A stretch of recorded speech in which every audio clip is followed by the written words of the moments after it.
UP board परीक्षा की अच्छी तैयारी के लिए क्लास 12 जीव विज्ञान से 2022 का जीओ सेट लेकर के आए हैं। इस वीडियो के लास्ट में हम आपको ये भी बताएंगे कि इस क्वेश्चन पेपर में कितने ऐसे क्वेश्चन हैं जो इस बार परीक्षा में पूछे जाएंगे। वेरी मोस्ट इंपॉर्टेंट क्वेश्चन बताएंगे इसी पेपर में जो हैं और वो पूछे जरूर जाएंगे। चलिए शुरू करते हैं। पहला क्वेश्चन देखते हैं। सही विकल्प चुनकर अपनी उत्तर पुस्तिका में लिखिए। जो ये विकल्प वाला क्वेश्चन होता है ये 4 नंबर का होता है, विकल्प वाला क्वेश्चन। अब पहला है इसमें, निम्नलिखित में से कौन सा एक आभासी फल नहीं है। देखिए नहीं लिखा है, इस चीज को जरूर ध्यान देंगे। ये नहीं कि कौन सा आभासी फल, इसके बाद ध्यान ही नहीं दिया, जल्दी से पढ़कर बहुत उत्तर दे दिया। तो नहीं है तो आभासी फल सेब होता है, स्ट्रॉबेरी होती है, अखरोट भी है। आम जो है ये आभासी फल नहीं है, आम आभासी फल नहीं होता है। देखिए आभासी फल वह फल जिनका विकास पुष्प के अंडाशय से ना होकर, जिनका विकास पुष्प के अंडाशय से ना होकर किसी अन्य भाग से होता है, पुष्प के किसी अन्य भाग से। जब फल का विकास अंडाशय से होता है तो उसे सत्य फल कहा जाता है, लेकिन जब फल का विकास अंडाशय से ना हो, पुष्प के किसी अन्य भाग से हो जाए तो उसे ही आभासी फल कहा जाता है। जबकि यहां आभासी फल नहीं है कहा गया था तो आम हो जाएगा। फिर अगला क्वेश्चन है, प्रोटीन संश्लेषण के प्रारंभन हेतु प्रारंभिक प्रकूट है। प्रोटीन संश्लेषण यानी प्रोटीन के बनने हेतु प्रारंभन हेतु प्रारंभिक प्रकूट, तो AUG प्रारंभिक प्रकूट होता है, AUG। अगला क्वेश्चन है, निम्नलिखित में से कौन सा एक जैव निम्नीकरणीय या जैव विघटित प्रदूषक है। देखिए स्टार लगा हुआ है तो ये क्वेश्चन कोर्स में इस बार नहीं है। फिलहाल इसमें जो जैव निम्नीकरणीय प्रदूषक है ये कौन सा होगा, तो ये वाहित मल हो जाएगा। फिर अगला है, घड़ियाल पुनर्वास केंद्र कुकरैल स्थित है। घड़ियाल पुनर्वास केंद्र कुकरैल कहाँ स्थित है, प्रयागराज में, लखनऊ में, वाराणसी में, लखीमपुर खीरी में। तो इसका आंसर कौन सा सही होगा, इसका आंसर सही होगा लखनऊ में स्थित है। अगले क्वेश्चन पर आते हैं। अगला क्वेश्चन है, टैपिटम कहाँ स्थित होता है, इसका क्या कार्य होता है। देखिए जो टैपिटम होती है, हमारा जो पराग कोश था, ये जैसे पुष्प का पुमंग है, हालांकि ये पुंकेसर होता है, पुमंग सभी को मिलाकर कहा जाता है, तो ये ऊपर वाला पराग कोश होता है। तो ये पराग कोश के अंदर परागकण भरे रहते हैं। जो पराग कोश, अगर इस पराग कोश को काटा जाए तो इसकी काट को देखा जाए तो इस तरह से दिखाई देता है। पराग कोश की अनुप्रस्थ काट लीजिए अगर, तो इस तरह से दिखता है। तो ये जो छोटे छोटे छिद्र होते हैं इन्हें परागपुट कहा जाता है। और इन परागपुटों में जो लास्ट वाली लेयर होती है, जैसे यहाँ पर बनाएं, तो ये जो लास्ट वाली लेयर होती है इसके बाद में पराग मात्र कोशिकाएं होती हैं या लघु मात्र कोशिकाएं होती हैं। तो इसके पहले जो लेयर होती है इसे ही क्या कहा जाता है, इसे ही टैपिटम कहा जाता है। और ये बढ़ते हुए पराग कणों को पोषण देने का कार्य करती है। जो पराग कण बढ़ रहे होते हैं उनको पोषण प्रदान करती है। और कहाँ स्थित होती है, तो पराग कोश के अंदर स्थित होती है। और टैपिटम कहाँ है, तो पराग कोश की एक भित्ति होती है, पराग कोश की एक भित्ति। अगला क्वेश्चन है, मेंडल ने मटर के पौधे में कितने जोड़ी विपरीत लक्षणों का अध्ययन किया था। मटर के पौधे में कितने जोड़ी, तो 7 जोड़ी, 7 जोड़ी विपरीत लक्षणों का अध्ययन किया था मेंडल ने। फिर अगला है, किस पैथोजन के कारण हाथी पांव या एलिफेंटिएसिस रोग हो जाता है। ऐसा कौन सा पैथोजन है, पैथोजन यानी रोगजनक, यानी जो रोग फैलाता है उसका नाम। तो देखिए जो हाथी पांव है ये वाउ चेरेरिया ब्रैंक्रोफ्टाई नामक गोल कृमि के द्वारा हो जाता है। इसमें जो पैर होते हैं वो हाथी जैसे हो जाते हैं, इसीलिए इसे हाथी पांव कहा जाता है या एलिफेंटिएसिस रोग कहा जाता है, या इसे फील पांव भी कहते हैं। फील पांव। यह पैथोजन किस संघ से संबंधित है? तो वाउचेरेरिया जो ब्रैंकेप्टाई है इसका संघ क्या है? निमेटोडा है। निमेटोडा है, ये एक तरीके का निमेटोड है। फिर अगला क्वेश्चन है, आर डीएनए में आर क्या है? जो आर डीएनए है इसमें आर क्या है? तो आर फार होता है रिकॉम्बिनेंट। आर फार क्या है? रिकॉम्बिनेंट डीएनए होता है। फिर अगला है, निकेत को परिभाषित कीजिए। तो ये कोर्स में नहीं है, इसको हटा देते हैं। फिर अगला क्वेश्चन है, आईवीएफ तथा जीआईएफटी का पूरा नाम लिखिए। देखिए, अगर आईवीएफ का पूरा नाम लिखा जाए तो इन वाइट्रो फर्टिलाइजेशन होता है।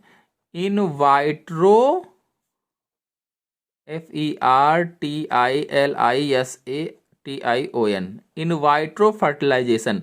अंतः पात्रे निषेचन, अंतः पात्रे निषेचन, इस पर टिप्पणी बहुत इंपॉर्टेंट भी है। और ये GIFT गिफ्ट है, इसका पूरा नाम क्या होगा? गैमीट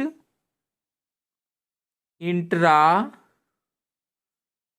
फैलोपियन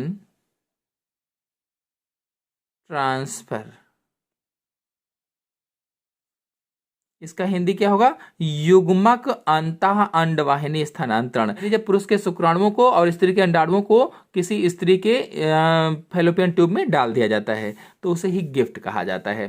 फिर अगला है, असंग जनन पर टिप्पणी लिखिए। आपको बता दें, जब बहुत बार ये प्रश्न आया भी है, बहुत ज्यादा इंपॉर्टेंट है, जब पौधों में संयुग्मन तथा अर्धसूत्री विभाजन ना हो, जब पौधों में संयुग्मन तथा अर्धसूत्री विभाजन ना हो लेकिन द्विगुणित कोशिका से नया पौधा बन जाए तो उसे ही असंग जनन कहा जाता है। जैसे गन्ना है, गन्ना काट कर बो दिया जाता है, नया जीव बन जाता है। जैसे आलू है, तो ये सब असंग जनन के उदाहरण हो जाएंगे। फिर अगला है, टर्नर एवं क्लाइनफेल्टर सिंड्रोम के गुणसूत्रों की संख्या कितनी होती है? देखिए, जो टर्नर सिंड्रोम है इसमें कुल 45 गुणसूत्र होते हैं और इसमें 44 प्लस एक्स, एक जो लिंग गुणसूत्र है वो गायब हो जाता है, इस तरह से हो जाएगा, यानी कि यहाँ पर 0 आ जाता है। जबकि जो क्लाइनफेल्टर सिंड्रोम है क्या होता है कि 47 गुणसूत्र होते हैं, 47, यानी कि इसमें 44 प्लस एक्स एक्स वाई हो जाता है। फिर अगला है, अल्कोहल दुरुपयोग के क्या कुप्रभाव हैं? तो असभ्य व्यवहार हो जाता है, अल्कोहल का अधिक यूज करने से व्यवहार अच्छा नहीं रहता है, असभ्य हो जाता है, बर्बरता आ जाती है, व्यक्ति हिंसक हो जाता है, हृदयघात यानी हार्ट फेलियर हो सकता है, और ऐसे ही मस्तिष्क स्राव यानी ब्रेन हैमरेज हो सकता है, एकाकीपन आ जाता है, डिप्रेशन आ जाता है, विद्रोही स्वभाव हो जाता है, आदि ऐसे बहुत ही प्रभाव हैं, यानी कुप्रभाव हैं।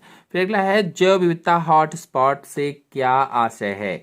देखिए, बहुत ही सरल और छोटी सी परिभाषा आपको बता देते हैं कि जो हॉट स्पॉट होते हैं यानी तप्त स्थल होते हैं, ये पृथ्वी पर पादप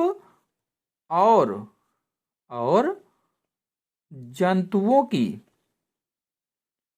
दुर्लभ प्रजातियों की घनी आबादी वाले क्षेत्र हैं। हॉट स्पॉट पृथ्वी पर पादप और जंतुओं की दुर्लभ प्रजातियों की घनी आबादी वाले क्षेत्र होते हैं। और आपको बता दें, अब तक कुल 34 हॉट स्पॉट हैं, इस तरह से लिख देंगे। अधिक जानकारी के लिए आप हमारे चैनल से हॉटस्पॉट वाला वीडियो देखिए। ये जितने भी क्वेश्चन बता रहे हैं सारे वीडियो हमारे चैनल में अपलोडेड हैं, आप लोग चाहें तो जाकर के देख सकते हैं। अगले क्वेश्चन पर आते हैं। देखिए अगला क्वेश्चन है चौथे का परागण के प्रकारों का वर्णन कीजिए। देखिए जो परागण होता है ये पॉलिनेशन वास्तव में अंग्रेजी में इसे कहा जाता है, और ये मुख्य रूप से दो प्रकार का होता है।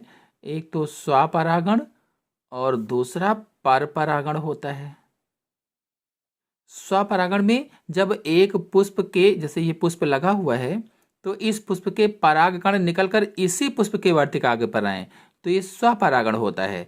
और जो परपरागण है इसमें दूसरा पौधा होना जरूरी है, यानी कि एक पुष्प के परागकण निकलकर दूसरे पौधे के पुष्प के वर्तिकाग्र तक जाते हैं तो उसे ही परपरागण कहा जाता है।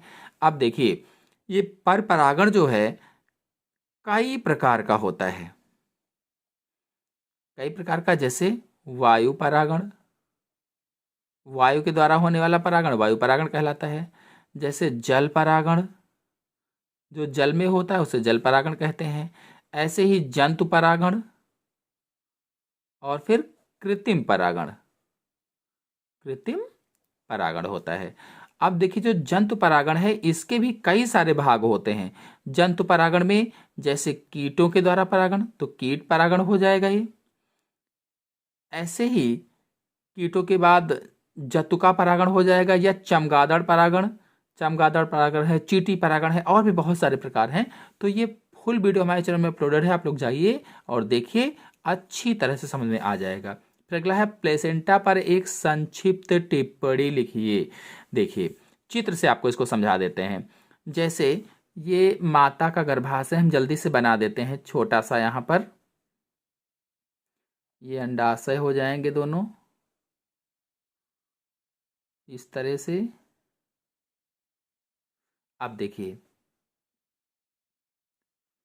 कहा गया है प्लेसेंटा, तो जब गर्भ यहां आता है यानी भ्रूण यहां आता है तो भ्रूण के आने पर इसके जो भ्रूण के विलाई होते हैं, जो उंगली सदृश रचनाएं होती हैं, भ्रूण के विलाई और जो गर्भाशय के विलाई होते हैं ये आपस में मिल जाते हैं। यानी गर्भाशय की दीवार और भ्रूण के विलाई जहां पर आपस में मिलते हैं उसे ही प्लेसेंटा कहा जाता है। और प्लेसेंटा क्या करती है कि ये माता से शिशु में ऑक्सीजन का परिवहन करती है, CO2 को बाहर निकालती है, उत्सर्जी पदार्थों को बाहर निकालती है। जब वैक्सीन वगैरह लगाया जाता है तो इसी के माध्यम से बच्चे को जाता है, पोषण भी बच्चे को इसी के माध्यम से जाता है। तो इतने सारे कार्य हो जाएंगे। प्लेसेंटा पर हमारे चैनल में वीडियो अपलोडेड है, परागण पर भी अपलोडेड है, आप लोग जाइए अच्छे से समझिए, तुरंत आपको समझ में आ जाएगा। एक बार आप देखोगे तुरंत समझ में आ जाएगा। फिर अगला है अपूर्ण प्रभाविता तथा सह प्रभाविता में विभेद स्पष्ट कीजिए। अपूर्ण प्रभाविता किसे कहते हैं और सह प्रभाविता किसे कहा जाता है। चलिए इसको चित्रों के माध्यम से आपको समझा देते हैं। अपूर्ण प्रभाविता में क्या था, कार्ल कोरेंस ने लाल पुष्प लिए थे, लाल पुष्प, और इधर सफेद पुष्प लिए थे, दोनों के बीच में क्रॉस करवाया था तो इन्हें गुलाबी पुष्प प्राप्त हुए थे। तो इन्होंने कहा कि मेंडल ने कहा था कि जो पेरेंटियल पीढ़ी होती है इसमें कोई एक लक्षण प्रकट होता है और जो लक्षण प्रकट होता है वही प्रभावी लक्षण।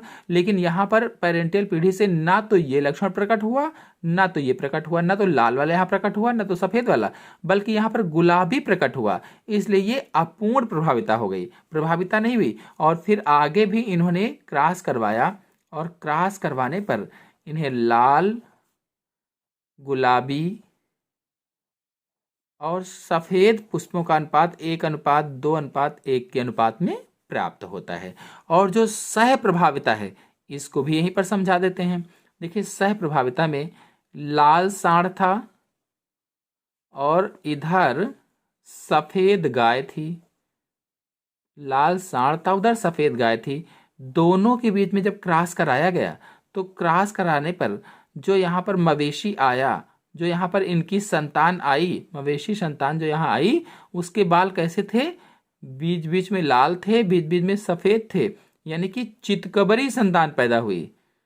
चितकबरी संतान पैदा हुई तो इसे ही सह प्रभाविता कहा जाता है। मतलब दोनों के लक्षण, इसके भी और इसके भी, दोनों साथ साथ जब प्रकट हों तो उसे ही सह प्रभाविता कहा जाता है। चलिए अगले क्वेश्चन पर आते हैं। देखिए अगला क्वेश्चन है जैव विविधता का महत्व समझाइए। तो मानव जीवन को जीवित रखने के लिए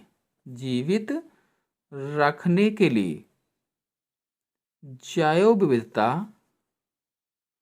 विविधता अति आवश्यक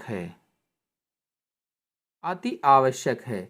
और आपको बता दें बहुत सारी जो जातियां हैं वो जातियां जैसे विलुप्त हो रही हैं, जा रही हैं, खत्म हो रही हैं और इसका प्रभाव बहुत अधिक पड़ रहा है। कहने का मतलब ये है कि जो मानव है ये प्रकृति से ईंधन भी लेता है, रेशे भी प्राप्त करता है, रेजिन भी प्राप्त करता है, इत्र भी लेता है, आदि ऐसी बहुत सारी चीज़ें लेता है।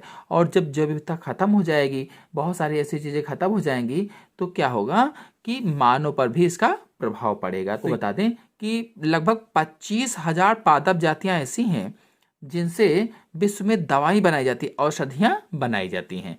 फिर अगला क्वेश्चन है जैव विविधता संरक्षण की विभिन्न विधियों का वर्णन कीजिए। देखिए जैव विविधता संरक्षण की विधियां कहा गया है तो 2 प्रमुख विधियां हैं, एक तो स्वास्थानीय संरक्षण और दूसरा बाह्य स्थानीय संरक्षण की 2 प्रमुख विधियां हैं, स्वास्थानीय संरक्षण और बाह्य स्थानीय संरक्षण। जैसे यहाँ पर कोई पेड़ लगा हुआ है और कोई जीवधारी भी यहाँ रह रहा है और यहाँ भी कोई पेड़ लगा हुआ है, यहाँ भी कोई जीवधारी रह रहा है। तो देखिए जीवधारी है यानी कि दोनों जीवधारी हैं, ये भी जंतु भी है और पौधा भी है, जंतु भी है और पौधा भी है।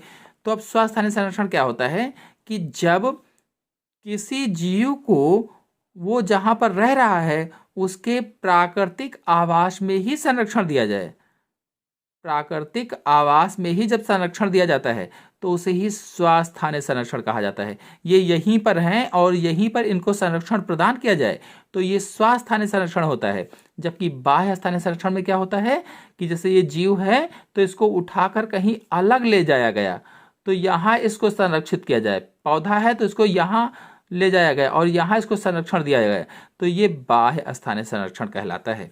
चलिए अगले क्वेश्चन पर आते हैं। अगला क्वेश्चन है जैव प्रौद्योगिकी का वैक्सीन उत्पादन, जीन चिकित्सा तथा मानव इंसुलिन परिवर्धन में योगदान पर चर्चा कीजिए। इसका वीडियो हमारे चैनल में अपलोडेड है, डिस्क्रिप्शन में लिंक है, हम दे दिया है, आप लोग जाकर के देख लीजिए। फिर अगला क्वेश्चन है मलेरिया परजीवी की 4 प्रजातियों के नाम लिखिए, इनके द्वारा उत्पन्न होने वाले मलेरिया के प्रकार का उल्लेख कीजिए। 4 प्रजातियां कौन सी हैं? प्लाज्मोडियम वाइवैक्स, तो प्लाज्मोडियम फैल्सीपैरम। अगर तीसरा देखा जाए तो प्लाज्मोडियम ओवेल, और अगर चौथी प्रजाति देखी जाए तो प्लाज्मोडियम मलेरियाई। ये 4 प्रजातियां हैं जो मनुष्य में बुखार यानी विभिन्न प्रकार के बुखार उत्पन्न करती हैं।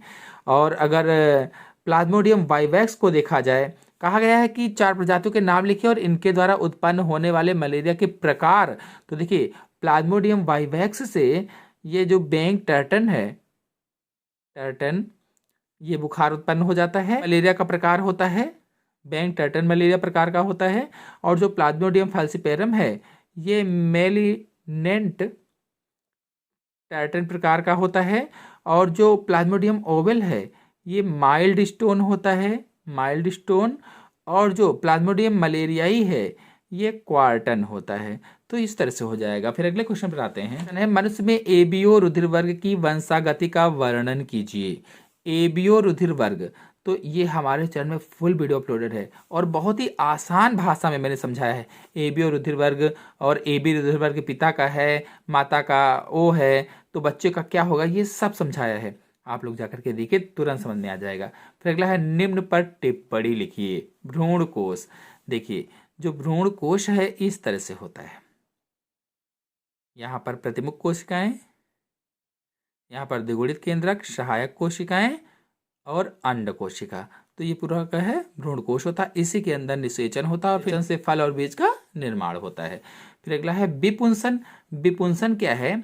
जैसे ये पुष्प लगा हुआ है कोई, ये देखिए जैसे ये पुष्प लगा हुआ है, पुष्प में पुंकेसर भी हैं यानी पुमंग भी हैं, और ये इसके क्या हैं, दलपुंज हो गए, ये बाह्य दल हैं।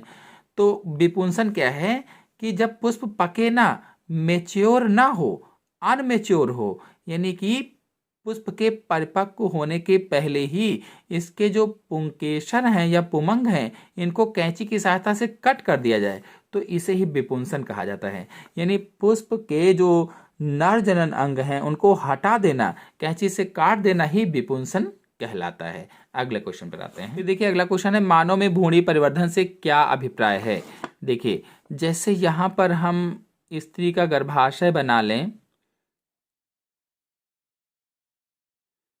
यहाँ पर एक अंडा है, यहाँ पर एक अंडाशय है, यहाँ पर एक अंडाशय है, और इसको इस तरह से जोड़ दें, यहाँ झालर है अंडाशय की, इस तरह से, तो क्या होता है, जब यहाँ अंडाशय से अंडा निकल करके यहाँ आता है और इधर से शुक्राणु डाले जाते हैं तो यहाँ निषेचन होता है।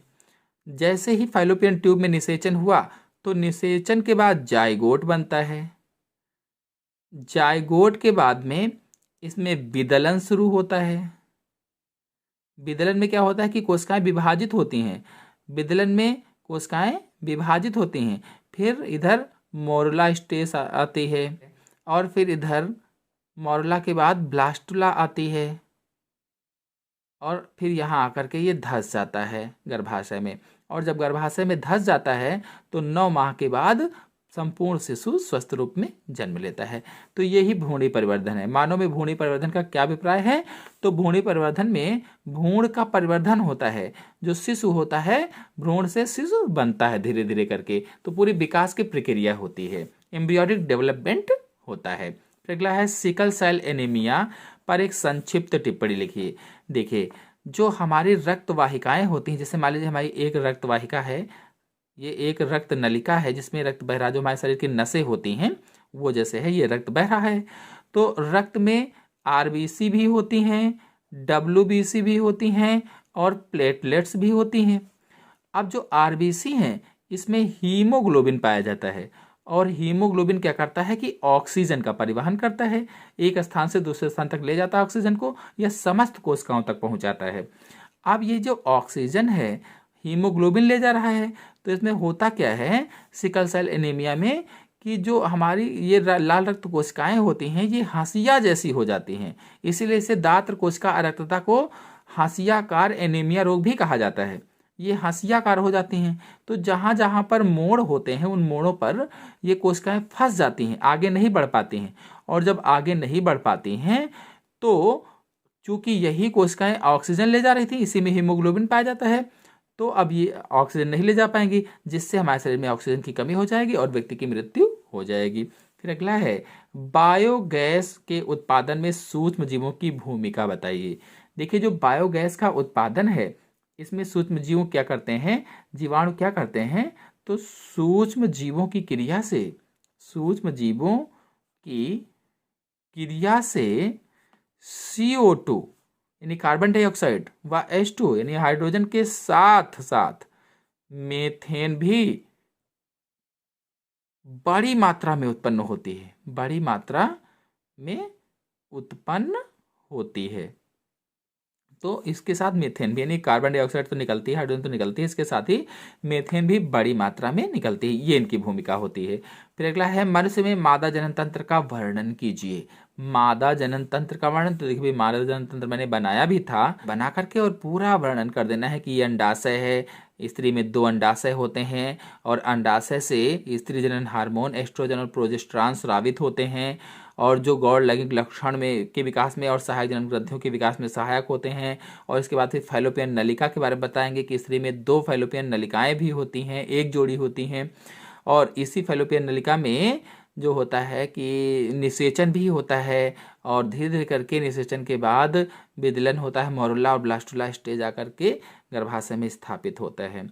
तो ये बता देंगे, और इसके बाद गर्भाशय के बारे में बता देंगे कि यहाँ शिशु गर्भ की दीवार में धंसता है और 9 माह तक उसका विकास होता रहता है, फिर विकास होकर के, तो इस तरह से सारा डिटेल हमारे चैनल में अपलोडेड है, पूरी जानकारी अपलोडेड है। आप लोग जाइए देखिए, तुरंत समझ में आ जाएगा। फिर अगला है पुष्पी पादप में निषेचन के पश्चात होने वाली घटनाएं। देखिए, जब निषेचन हो जाता है पुष्प में, तो निषेचन के बाद जो बाह्य दलपुंज होते हैं, बाह्य दलपुंज प्रायः मुरझा कर गिर जाते हैं, प्रायः मुरझा कर गिर जाते हैं बाह्य दलपुंज। और जो दलपुंज होते हैं ये भी प्रायः मुरझाकर गिर जाते हैं, मुरझाकर गिर जाते हैं। यानी बाह्य दलपुंज प्रायः मुरझाकर गिर जाते हैं, कुछ में लगे रहते हैं, जैसे बैंगन है उसमें लगे रहते हैं, मिर्ची है उसमें लगे रहते हैं। फिर दलपुंज भी और पुष्प की जो वर्तिका होती है, वर्तिका और वर्तिकाग्र भी मुरझाकर गिर जाते हैं। और अंडाशय था पुष्प का, अंडाशय फल में बदल जाता है, और जो बीजांड थे बीजांड बीज में बदल जाते हैं। तो ये सारी घटनाएं हो जाएंगी। चूंकि 5 नंबर का है तो कह लीजिए कि पूरा आपको निषेचन क्रिया को ही इसमें बताना है। तो फुल वीडियो हमारे चैनल में अपलोडेड है, आप लोग जाइए देखिए, तुरंत समझ में आ जाएगा। फिर अगला है वंशागत के गुणसूत्र सिद्धांत का वर्णन कीजिए। वंशागत का गुणसूत्रीय सिद्धांत डिस्क्रिप्शन में लिंक दे दिया है, आप लोग जाकर के देखिए। औद्योगिक उत्पादों के संश्लेषण में सूक्ष्म जीवों की भूमिका। औद्योगिक उत्पादन में सूक्ष्म जीव का क्या भूमिका होती है? बहुत ही आसान तरीके से, चाहे वो डबल रोटी को बनाने में हो, चाहे वो सिरका को बनाने में हो, चाहे वो चाय बना, बहुत सारा इसका उपयोग है। हमने बताया है, केवल एक वीडियो में पूरा चैप्टर बता डाला है, आप जाइए देखिए, तुरंत समझ में आ जाएगा। अगला है आरडीएनए तकनीक पर निबंध लिखिए। आरडीएनए यानी रिकॉम्बिनेंट डीएनए तकनीक पर निबंध लिखना है। तो रिकॉम्बिनेंट डीएनए वास्तव में होता क्या है कि कोई एक जीव है, इधर दूसरा जीव है, और इससे कोई वांछित डीएनए निकाल लिया गया है, और इससे कोई वांछित जीन निकाल ली गई है। इस जीन को इसमें लाइगेज एंजाइम की सहायता से जोड़कर एक नया डीएनए बना दिया गया है। इसे ही रिकॉम्बिनेंट डीएनए कहा जाता है, या पुनर्योगज या पुनर्संयोजन डीएनए कहा जाता है। और इस पर फुल जानकारी हमारे चैनल में अपलोडेड है। ये डीएनए बनाना भी मैंने बताया है, आप लोग जाइए देखिए, तुरंत समझ में आ जाएगा। है समिष्ट को परिभाषित कीजिए, इसकी विभिन्न पारस्परिक क्रियाओं का वर्णन। तो इसमें 2 प्रमुख पारस्परिक क्रियाएं होती हैं, एक तो धनात्मक पारस्परिक क्रियाएं और दूसरी ऋणात्मक पारस्परिक क्रियाएं। जो धनात्मक है इसमें दोनों सहभोजी का लाभ होता है, जबकि जो ऋणात्मक होती है इसमें एक का लाभ और दूसरे की हानि होती है। तो हमारे चैनल में पूरा एक वीडियो अपलोडेड है, आप लोग जाइए देखिए, तुरंत समझ में आ जाएगा। तो इस तरह से मैंने आज आपको पूरा पेपर समझाया, और इस पूरे पेपर में 1, 2 और 3, ये 3 long question very most important हैं। और इसी के साथ ही साथ ये जो कुछ शॉर्ट वाले क्वेश्चन थे, जैसे सिकल सेल एनीमिया है, और एबीओ रक्त समूह है, और इसी तरह से जैव विविधता संरक्षण की विधियां हैं, वेरी मोस्ट इंपॉर्टेंट है। और आप ले लीजिए अपूर्ण प्रभाविता है, सह प्रभाविता, ये बहुत ही ज़्यादा इंपॉर्टेंट है। प्लेसेंटा भी बहुत ज़्यादा इंपॉर्टेंट है। और देखिए टर्नर सिंड्रोम तो बहुत ही ज़्यादा इंपॉर्टेंट है, कई बार पूछा गया है। असंग जनन भी कई बार पूछा गया, बहुत इंपॉर्टेंट है। आईवीएफ बहुत इंपॉर्टेंट है। तो ये कुछ क्वेश्चन मैंने बताया जो बहुत इंपॉर्टेंट है, परीक्षा में पूछे जा सकते हैं। तो ये क्वेश्चन आप लोग जरूर तैयार कर लीजिएगा। आशा है आपको वीडियो पसंद आया होगा। पसंद आया हो तो वीडियो को लाइक कीजिए, अपने दोस्तों में शेयर जरूर कीजिए, और चैनल पर पहली बार आए हैं चैनल को सब्सक्राइब भी कर लीजिए। धन्यवाद।